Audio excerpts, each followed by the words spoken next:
हरे रामा हरे कृष्णा।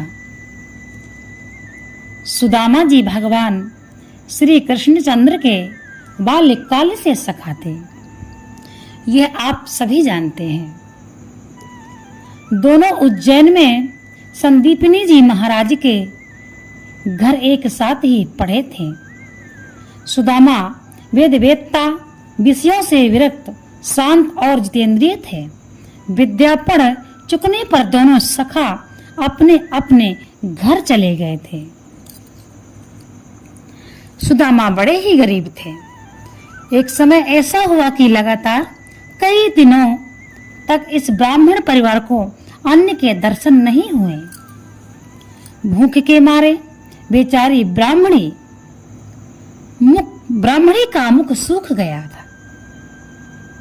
बच्चों की दशा देखकर उसकी छाती भर आई।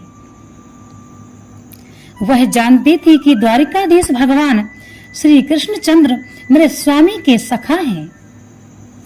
उसने डर से कांपते कांपते पति को सब हालत सुनाकर द्वारका जाने के लिए अनुरोध किया। वह पति के निष्काम भाव को भी जानती थी। इससे उसने कहा, प्रभु, मैं जानती हूँ कि आपको धन की रत्ती भर भी चाह नहीं है, परंतु धन बिना गृहस्थी का निर्वाह होना बड़ा कठिन है। अतएव मेरी समझ से आपका अपने प्रिय मित्र के पास जाना ही आवश्यक और उचित है। सुदामा ने सोचा कि ब्राह्मणी दुखों से घबराकर धन के लिए मुझे वहां भेजना चाहती है। उन्हें इस कार्य के लिए मित्र के घर जाने में बड़ा संकोच हुआ। वे कहने लगे, पगली, क्या तू धन के लिए मुझे वहां भेजती है? क्या ब्राह्मण कभी धन की इच्छा किया करते हैं?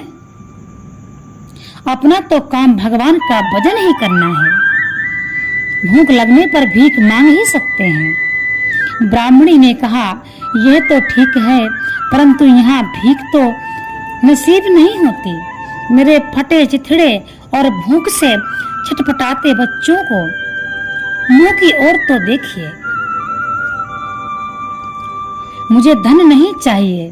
स्वामी, मैं नहीं कहती कि आप उनके पास जाकर राज्य या लक्ष्मी मांगे। अपनी इस दीन दशा में एक बार वहां जाकर आप उनसे मिल तो आइए। सुदामा जाने में बहुत आनाकानी की, परंतु अंत में वह विचार कर कि चलो इसी बहाने श्री कृष्णचंद्र के दुर्लभ दर्शन का परम लाभ होगा। सुदामा ने जाने का निश्चय कर लिया, परंतु खाली हाथों कैसे जाएं? उन्होंने स्त्री से कहा, हे कल्याणी, यदि कुछ भेंट देने योग्य सामग्री घर में हो तो लाओ। पति की बात तो ठीक थी, परंतु वह बेचारी क्या देती? घर में अन्न की कनी भी तो नहीं थी। ब्राह्मणी चुप हो गई, परंतु आखिर वह सोच कर कि कुछ दिए बिना सुदामा जाएंगे नहीं। वह बड़े संकोच से पड़ोसन के पास गई। आशा तो नहीं थी, परंतु पड़ोसन ने दया करके 4 मुट्ठी चिवड़े उसे दे दिए। ब्राह्मणी ने उनको एक मैले कुचले फटे चिथड़े में बांधकर श्री कृष्ण की भेंट के लिए पति को दे दिया। सुदामा जी द्वारका पहुंचे। पूछते पूछते भगवान के महलों के दरवाजे पर गए। यहाँ पर कविवर नरोत्तम जी ने बड़ा सुंदर वर्णन किया है। वे लिखते हैं कि द्वारपाल सुदामा जी को आदर से वहां बैठाकर संवाद देने प्रभु के पास गया और वहां जाकर उसने कहा, हे प्रभु, शीश पगा न जगा तन पे प्रभु, जाने को अही बसे कही गामा, धोती फटी सी लटी दुपटी, और पाई उपान है की नहीं सामा। द्वार खड़ो दुजे दुर्बल देखी, रहो चकिसो वसुधा अभिरामा, पूछत दीन दयाल को धाम, बतावत अपनो नाम सुदामा।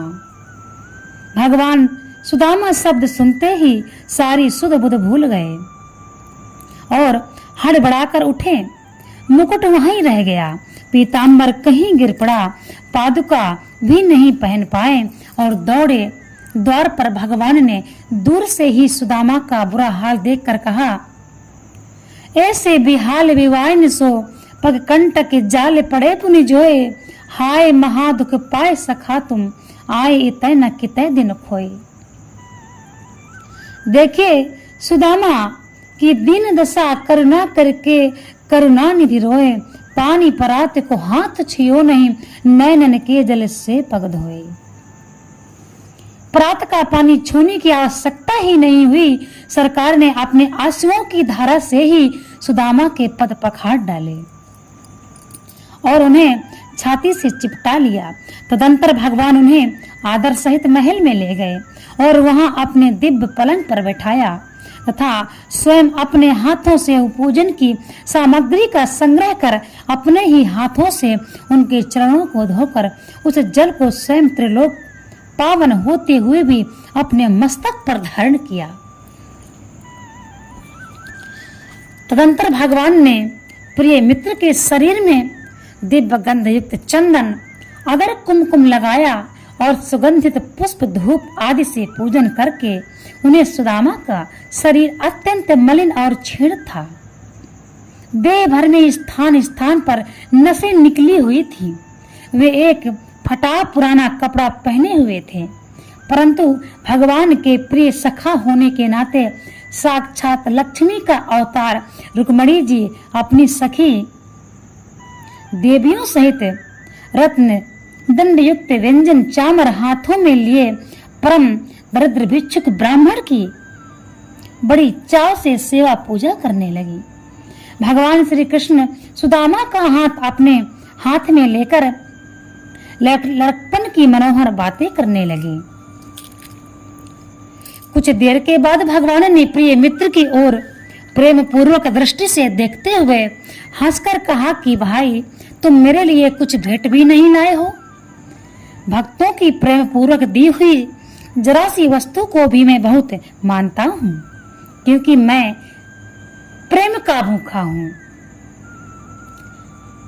अभक्त के द्वारा दी हुई अपार सामग्री भी मुझे संतुष्ट नहीं कर सकती। भगवान के इतना कहने पर भी सुदामा जी चावलों की पोटली भगवान को नहीं दे सके। भगवान की अतुल राज संपत्ति और वैभव देखकर उन्हें चिवड़ा देने में सुदामा जी को बड़ी लज्जा हुई। तब सब प्राणियों के अंतर की बात जानने वाले हरि ने ब्राह्मण के आने का कारण समझकर विचार किया, यह मेरा निष्काम भक्त और प्रिय सखा है। इसने धन की कामना से पहले कभी मेरा भजन नहीं किया और अब भी इसे किसी तरह की कामना नहीं है, परंतु यह अपनी पतिव्रता पत्नी की प्रार्थना से मेरे पास आया है। अतएव इसे मैं वह भोग और मोक्ष रूप संपत्ति दूंगा जो देवताओं को भी दुर्लभ है। ये विचार कर भगवान ने यह क्या है कहकर जल्दी से सुदामा के बगल में दबी हुई चिवड़ों की पोटली जबरदस्ती खींच ली। पुराना फटा कपड़ा था, पोटली खुल गई और चिवड़ी चारों ओर बिखर गए। भगवान बड़े प्रेम से कहने लगे, हे सखे, आपके द्वारा लाया हुआ यह चिवड़ा का उपहार मुझको अत्यंत प्रसन्न करने वाला है। ये चिवड़े मुझको और समस्त विश्व को तृप्त कर देंगे। ये कहकर भगवान उस बिखरे हुए चिवड़ों को बीन बीन कर उन्हें चबाने लगे। भक्त के प्रेम पूर्वक लाए हुए उपहार का इस प्रकार भोग लगाकर भगवान ने अपने अतुलनीय प्रेम का परिचय दिया। कुछ दिन बड़े आनंद पूर्वक वहां रहकर सुदामा अपने घर लौटे। इधर घर का रूपांतर हो गया था। भगवान की लीला से टूटी मड़ैया स्वर्ण महल के रूप में परिणित हो चुकी थी। सुदामा ने भगवान की लीला समझकर उसे स्वीकार किया। उन्होंने मन ही मन कहा, धन्य है मेरे सखा, ऐसे हैं कि याचकों को बिना बताए गुप्त रूप से सब कुछ देकर उसका मनोरथ पूर्ण करते हैं। परंतु मुझे धन नहीं चाहिए। मेरी तो बार बार यही प्रार्थना है कि जन्म जन्मांतर में वही श्री कृष्ण मेरे सुहृद सखा तथा मित्र हों और मैं उनका अनन्य भक्त रहूं। मैं इस संपत्ति को नहीं चाहता।